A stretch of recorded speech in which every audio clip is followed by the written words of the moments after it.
Here's how I decorate a cake. I'm a little rusty, it's been about a year. I pipe some frosting onto the plate or cake board so the layers stick. Then I pipe a ring of frosting around the edges called a dam so the lemon curd doesn't spill out. Lemon curd has a tendency to make the layers slip off each other, so I make the dam extra thick. My recipes for the buttercream, the lemon curd, and my favorite vanilla cake have all been on my website for several years now. But don't forget to follow me if you don't already, because I'm posting the video recipes soon. I just repeated what I did with the first layer, and it's always easier to put more filling if you need it than it is to take it out if you put too much. Make sure to put the flat side on top. This is going to be a naked cake, but I'm just filling in where it's uneven. Adding some frosting on top, it's so satisfying. What I'm doing here is called a crumb coat. It's not normally the final exterior of a cake, but I like the rustic look and it's easier than putting on a bunch more frosting. I have horrible handwriting. I can't pipe like happy birthday on top of a cake to save my life, so a couple years ago I started doing this swirl, and it's become kind of my signature thing, and I really love it now. Hey guys, welcome to part 2 of this cake decorating video. I'm not gonna lie to you guys, I was really intimidated by this cake. The customer wanted a Trolls themed rainbow cake. It was gonna be something quirky, vibrant, colourful, literally the whole shebang. And you know me guys, the cakes that I normally do are like elegant, pretty, wedding, engagement style cakes. Honestly, children's cake and novelty cakes, they're my weakness. So then I went into it and started scoring the cake into 8 sections. I coloured my buttercream and then piped them onto the cake. I thought smoothing it out was going to be easy, but it wasn't because the buttercream had already started to set. I did end up switching to a warm metal cake scraper, and you can actually see that it's bringing out the colour a lot more. But yeah, I was actually really excited to see how this was going to turn out. And yes, in the next video you can see me finish it off. I am making a vanilla rainbow cake today. So first things first, I get out 6 bowls and pour all of my cake batter evenly into the bowls. You can really make however many colored layers you want. Just remember that each layer will get thinner and thinner. I don't measure out how much batter I put in each. You can if you want, but eyeballing is fine. It doesn't have to be exact. I add 4 to 5 drops of gel food coloring in each bowl. For the purple, I actually add about 2 drops of pink, and it just gives it a really nice tone. I have buttered and floured 6 8-inch cake pans, and now I'm just filling all of the pans with the different colors.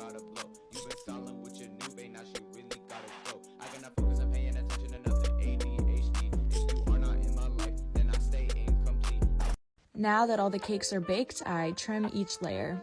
Once I'm done with this, I put each layer in cling wrap and I put them in the freezer. Once they've been in the freezer for about an hour, I'd say they're ready for their crumb coat. I pretty much just start by taking a glob of buttercream and smearing it on.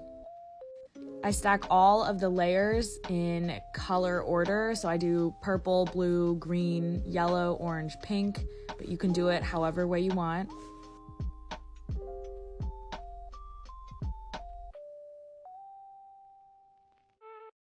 Once that's all done, I am adding the final layer for the crumb coat, so I'm just smoothing out the top. And then I go down to the side and make sure it's all covered really nicely, no crumbs are out there. I go back and forth between a larger cake scraper and a smaller one.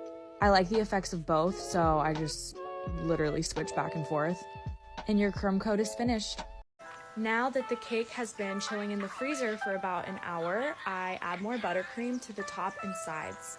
I use palette knives to do this, and then I get my cake scrapers and I start going around the sides of the cake. Once again, I use all different cake scrapers, small, plastic, metal. I think they all have their purposes. I like to use a small plastic cake scraper to make the buttercream really smooth on top and on the sides. Then once that is done, I use the same cake scraper to level the top. I re-scrape the top side of the cake and re-level the top. I think this just gives it a really sharp edge. And then I rolled out some fondant into these like noodle type things, and I made all different colors, and I'm just using an X-Acto knife to cut off the edges. The buttercream is still sticky, so I'm pressing it down with my fingers, and you have a rainbow cake. Listen, I understand that a lot of you guys don't understand the rocks glass or why I would use it to apply to Is It Cake on Netflix when it's not actually cake, but in my defense, I was thinking that it was just a cool technique. And I understand it doesn't look exactly like a rocks glass. Like, I totally get that. And to make a cake look exactly like something that's real is really challenging. But using gelatin is a very common technique to make something look like liquid or glass. You can also use isomalt. It's a combination of different techniques. And I was just trying to show one technique. But if you guys didn't understand that, it's totally okay. I get it. Thank you for watching the video. Thank you for hyping it up.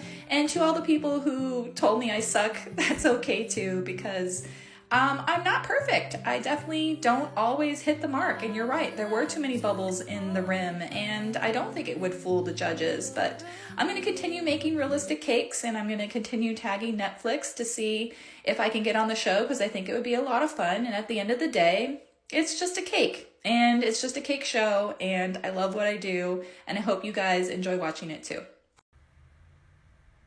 Your stuff is too expensive. Okay, so don't buy it. I could get something really similar at this other place for way less. Hey, you're welcome to do that. No problem.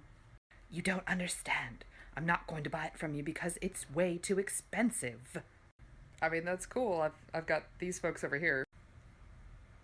They're cool with the price, so I'm all right. You go ahead and you can go pick it up someplace else. It's cool. You're overcharging. Let's be honest. You don't value what I do. It doesn't matter what price I charge. You're not going to pay it. I'm not losing a customer. You never would have been one in the first place. So no, I don't set my prices for people that don't value me. And neither should you. How to make a heart-shaped cake. Score across. Do not cut through.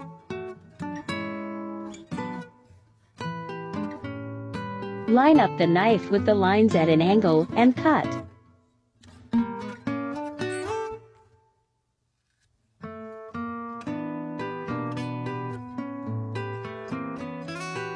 Turn the cake around.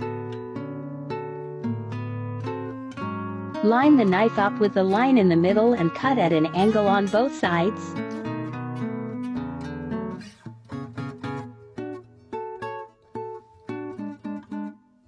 Trim off the sharp edges.